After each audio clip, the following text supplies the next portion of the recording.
Ooh, that looks tasty. Welcome to the Red Dragon Inn. I hear you just finished slaying a whole army of undead. That's fantastic for us. But even better for you is I've got drinks and I've got gambling. Welcome folks, Day the Hungry Gamer is back today with a game review. Today we're talking about the Red Dragon Inn, designed by Jeff Morrow, Sam Waller, and Cliff Bohm, and published by Slugfest Games. Now as always, please turn on the Klingon subtitles because if I make some kind of mistake, that is where you will find the corrections. And if you are the type of person that has zero interest in knowing how to play this game and just wants to jump ahead to my final thoughts, then you can go ahead and skip ahead to the timestamp on the screen right now. So for those of us still here, let's talk about the Red Dragon Inn and how the game works. And to be fully honest, it's going to be a little bit of a love letter to this game because if you've read any of my reviews and know me at all, you'll know that Red Dragon Inn happens to be my favorite game. And what it is, it's a take that card game. And the premise is you and your adventuring buddies are back from whatever adventure you just did. And of course, what do you do with the spoils of an adventure? You drink and gamble in the tavern. So you head to the Red Dragon Inn and you drink heavily and you gamble heavily. And the winner is the last person to be left in the bar. You get kicked out of the bar if you run out of money and have to pay, or if you pass out. And the way you pass out is if your fortitude score, as you can see in my little heart here, and your alcohol score should ever meet. If those ever cross each other, you have passed out and you get tossed out of the bar. Now, the game itself is a fairly simple take that card game. I will say that this is a pure take that card game. So what I will do is quickly explain how the game works. Each of your characters starts with 7 cards in their hand. And the base set comes with 4 characters, and I'm using 3 of them right now as a demonstration. It comes with Fiona the Volatile, Gurky the Sneak, Zot the Wizard, and Deirdre the Priestess, who I don't have out right now at this moment. And so what's going to happen is each turn you're going to follow a very simple procedure. You're going to discard any cards out of your hand you don't want, and then draw back up to 7. Then you're going to play an action card, and you're going to know it's an action because it says action on the top, and I'll show you that. Then you will buy drinks, which means you take 1 drink off the top of the drink deck and you give it to one of the other players. And then you drink the top card of your drink deck. And that's how the game's going to work. So I'll just run through very quickly a quick beginning of the round, or beginning of the game. And we'll start with Fiona here. And so we look at her cards. And so first thing she would do is discard any cards that she doesn't want. And I'm not going to discard any for the moment. And then draw back up to 7. I already have my 7, so I am good to go. And what I'm going to do is I'm going to play, you want to arm wrestle? You can see it's an action card. And I pick another player, and they lose 1 fortitude. So I'm going to pick Gurky over here and say, Gurky, you want to arm wrestle? And then Gurky is going to lose 1 fortitude. And I would just put it down just like that. However, in addition to the action cards, we have things called sometimes cards, like right here. And as you can guess, you play a sometimes card sometimes. And you just look at the bottom, ignore an action or sometimes card that affects your fortitude or alcohol content. So Fiona says you want to arm wrestle, and I hide in the shadows, and I'm gone. So I would play that card, discard it, and I would lose no fortitude. Then I come to the next part of my phase, which is I buy a drink. I take the top card off the deck, and I put it in someone else's drink deck, like so. And then I would drink my own drink. And so I flip the top card, and we get Round on the House. It is a drink event. And sometimes you get these, and you read what happens down on the bottom. And so what's going to happen is we're going to take the top card off the drink deck, and everybody is going to drink that drink. We put that here in the discard pile, and we have Troll Brew. Just close your eyes and chug. It's the only way. And everyone's going to lose 1 fortitude and gain 1 alcohol content. However, if your character is a troll, you gain 2 alcohol content instead. We lose 1, we lose 1, we lose 1, gain 1, gain 1, gain 1. And it is possible that somebody has a card that lets them ignore a drink or give a drink to somebody else or so on and so forth. However, we'll say that's the end of Fiona's turn. Then we come to Zot's turn, and we get to take a look here at what Zot has. And we flip through our cards here, and we'll go ahead and, here we are, we will gamble. Because gambling is the other big part of the game. And so what we're going to do is we're going to play gambling, I'm in.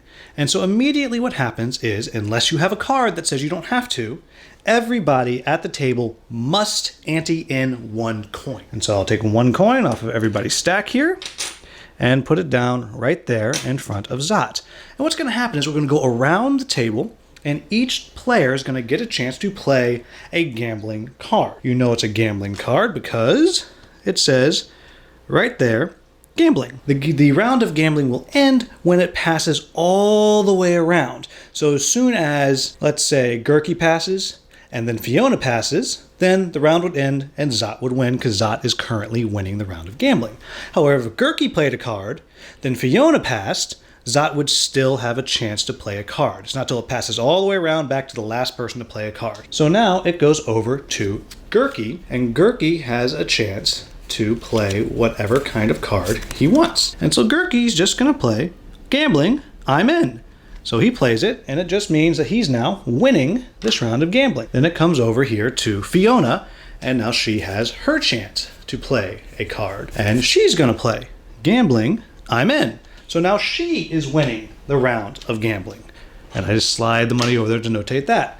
Then again, we come right back to Zot, which is where we started. And Zot's going to go ahead and play gambling, I'm in. And you can see we have a lot of gambling cards going on right here. And we come back to Gerky over here. And Gerky's going to mix it up a little bit. Gerky's going to play an I raise card. And that does 2 things. That means 1, he's now winning the round of gambling. And everybody must ante in 1 more coin to the pot. And you do not have a choice unless you have a card that says you don't have to play. And now Gerky's winning. And then it comes to Fiona. It'll be her turn, and she's going to go ahead and play a winning hand. So now, for all intents and purposes, she's played 4 aces. And she will be winning this hand unless somebody has something else they can do about it. And when you play a winning hand, there is no gambling card that can save. However, Zot here is going to cheat. And you can see right there, there's cheating cards. Look over there, it's the Lich King. And so now he's taking control of the round of gambling again, and he has spoiled Fiona's winning hand. And so now we come back to Gerky's turn. And then Gerky, 5 of a kind. Does this mean I win? And so now Gerky is winning the hand. And as you can see, now this hand is starting to go around and around the table. And as you're playing, it can keep going like this until either it passes all the way around or someone could play a card like this. I do believe that you're cheating. At this point, you have 2 options. And when you see this down here, what it's going to say is I negate the cheating card, so I stop him from taking effect, the round of gambling ends, and I win. And so all of that has happened, and now Fiona gets all of the money. Now, there's another side effect though. Fiona now only has 3 cards left for the rest of the round until it gets back to her turn again, because she does not get to draw back until the beginning of her turn. Then it would be Zot's turn to buy someone a drink, and we'll let him buy a drink for Fiona because she doesn't have one, and then Zot would drink his drink.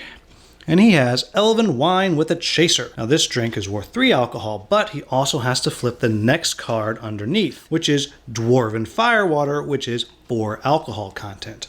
So if he were to drink that, he is suddenly gaining 7 alcohol and is in a very bad way. Now I'm going to stop the kind of playthrough there because I've showed you gambling, I've showed you action cards, and that's pretty much it. There's a ton of different kinds of cards that are out there. There might be cards that buy people more drinks. There might be cards that someone hits you, you hit them back. Anything you can imagine is a card. It's fairly simple because you just have to read what the bottom of the card says and you know what it does. Now, that's the fast and dirty of how the base game works. So what do I like about this game? Now, as I've already said at the beginning, this is a little bit of a love letter because I adore this game. To start with, I love the different characters, and I enjoy the art on the characters. I enjoy the art of the world. But what I really enjoy is the flavor text that goes into each of the characters' decks. Yes, each deck has the base of the same cards, and then they all have their own special variant cards that make them a little bit different. Some characters are better at cheating. Gurky here cheats a lot, and he's very dangerous to gamble against, even though in this example he lost. There's other characters that do a lot of damage to other players, and you get the idea. But what I really enjoy is, as you're going through, there's all these different cards that are just so flavorful. So Zot has a little rabbit familiar, and oh, Pookie, stop looking at everyone's cards. And you see this adorable little bunny just peeking at someone's cards. And we have, oh, nothing up my sleeve. Presto, what's that behind your ear? Anytime card. Someone has to pay you a gold. And it's this flavor of this wizard and what he's doing. And I'm not going to go through all of them because it'll be here all day. But I really enjoy that. The flavor text is what makes the game. Yes, you could just play a card and say the effect, or you could read the top, and it's so much fun. You play and people are just laughing like crazy around the table. In the same vein, each different drink, like this here, Dirty Dishwater, lose 1 fortitude, blech, it gives you flavor text for each drink. And this Dwarven Firewater here, which is 4 alcohol content, it's strong enough to stunt your growth. And it's just a lot of fun all the way around. I also am in love with the world of Red Dragon Inn. They have other games in the world. They have a wonderful deck builder. I don't know that it is the best deck builder out there, but it is my favorite deck builder. And they've built on this world so you can actually have an adventure with a bunch of these characters where you're saving Greyport, which is the town where the Red Dragon Inn is, and then you finish, and then you can come in and you do your drinking. And it's this wonderful world they built with all these different characters who have different personalities, and some of the characters show up on other people's cards, and you start to get an idea of the relationship between the characters, and it's all done through this Take That card game. It's not done through a lot of text you have to read. Now, as I said, I'm just showing you the 3 of the 4 base characters here from Red Dragon Inn number 1. However, there are a bunch of different characters that you can play. And when I say there's a bunch of different characters that you can play, I mean a bunch. Now, I have a bit of a problem in that I own almost everything there is to own. There's some promo cards I don't have, and there's some things you can get if you're a member of one of the game testers clubs, and I don't have all of those yet, but I'm sure I will eventually. But just take a look, and this is one of the big boxes that you are able to get of what is in here. There is so much stuff. We have all the different characters you can get. Think of a type of character, it's in here. Want to play a bad guy? It's in here. Want to play a goblin who's a good guy? It's in here. Want to play a vampire or a mummy or a bard or an illusionist or a pirate or a trickster or a drunken monk or a gnome collector or a gnome inventor? It's all in here. Everything you can think of is in here. There's all these different drink decks. I have a whole bunch of promo cards for drinks. We talked about gambling. It's a pretty quick, easy process. But if you really want to, you can use the gambling deck and play your own gambling game, which stands on its own. So yes, that means you could play a game of Battle for Greyport, have the adventure, then come on in and play Red Dragon Inn. You're playing what happens after the adventure. Gambling starts. You can walk over to another table and you could play that if you really wanted. The variety is insane. If you're tired of just gambling in the inn, well, you can gamble in a dungeon, and that slightly changes the rules. You can gamble on a boat if you want. And again, it slightly changes the rules of what's going on. There are so many different things. Now, this represents 8 big boxes and 12 or 13 different single character expansions. As I said, I got a problem. But the reason I'm showing you this is because any type of character you want to play, you can do it. And not only that, every single one of these plays uniquely. Some of them have extra mechanics. They might have another deck of cards. Like I mentioned, the Inventor, she has inventions she puts out. Who knows what there is? They're all slightly different. They're not complicated. All the rules will fit on one of these cards right here. If they have extra rules, it's on there. But you can play it. If you want to play 2-player, they have a way to have a little bot over on the side, which doesn't do a lot, but it does play cards, it does keep the game interesting, and you can beat up on the bot and you get little bonuses. If you want to play 1 versus many, you can do it. You just pick one of the villains, and then you can play a bunch of heroes against the villain. There's ways of buffing up that villain. Like I said, it's really a world that they have built. And part of the reason that I am doing this review now, in addition to the fact that I love the game, is because they are going to be coming out with a dungeon crawler and continuing the growth of that world. And so I'm just really excited about it. Let me move this out of the way. The last thing I'll throw out is I have blinged out my game, and I have these lovely metal tokens, metal coins. They don't come with the base game. There's nice cardboard coins that you get instead, but you can get these if you want. So I've talked about how much I love the world. I think it's pure take that card play, just done perfectly. I have no complaints about the way the game plays. Now, talk about my few quibbles. And I do have a couple of quibbles here and there. And so the only quibbles that I have is I do think that some of the other modes aren't as well realized as the core game. I have played the 1 versus many, and it works. And it's fun, but no one ever wants to play that version. It just doesn't have the same magic that the base game does. I think there's the extra gambling cards, the gambling game.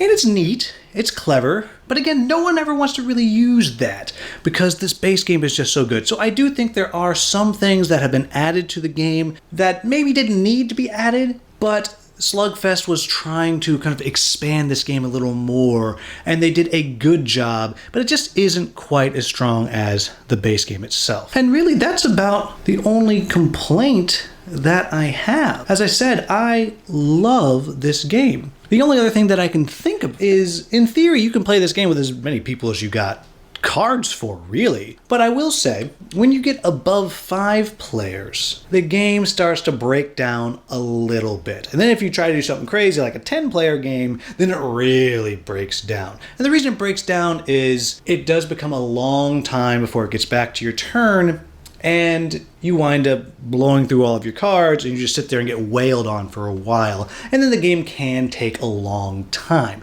But 2, 3, 4, 5, this game shines. And the other thing that some people might not like as much is that it is a player elimination game. That's just the way it goes. You can get eliminated. You can get ganged up on. So that's just something to keep in mind. If you are not someone that wants to be aggressively going back and forth with each other, this might not be the game for you. Now, I will say, I actually in general don't like games that do that. But this one, the story and the flavor is just so much fun, and the theme is right up my alley, the things I love. It works for me. So, there you have it, folks. Yes, I'm completely waxing poetic about how much I love this game, and I think anybody who is not offended by aggressive play needs to have at least one of these box sets in their collection. There are some of the box sets with 4 that are just pure simple like this. Some of the other box sets have little extra mechanics that get added into the characters, make them a little more complex. You can buy solo decks like Zot here. It's Zot and his little familiar Pookie. Pookie's got his own deck if you want to play just Pookie. So there you have it, folks. If you found this video useful or helpful, please like it, share, subscribe. I know this game has been out for a long time and they're still adding new stuff. Maybe this game's a bit old hat, but I do enjoy it so much, and I just wanted to put out there how much I love it. And that is it. Thank you all so much for watching. Have a wonderful, wonderful day.